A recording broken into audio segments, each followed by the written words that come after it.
ब्रह्ममुरारिशुरार्चितलिङ्गं निर्मलभाषितशोभितलिङ्गं जन्मजदुःखविनाशकलिङ्गं तत्प्रणमामि सदाशिवलिङ्गम्।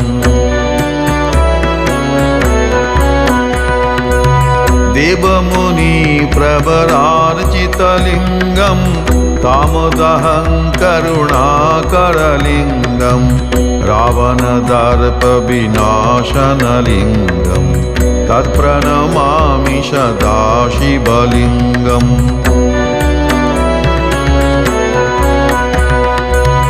सर्वसुगन्धिसुलेपितलिङ्गं बुद्धिविवर्धनकारणलिङ्गं सिद्धसुरासुरवन्दितलिङ्गम्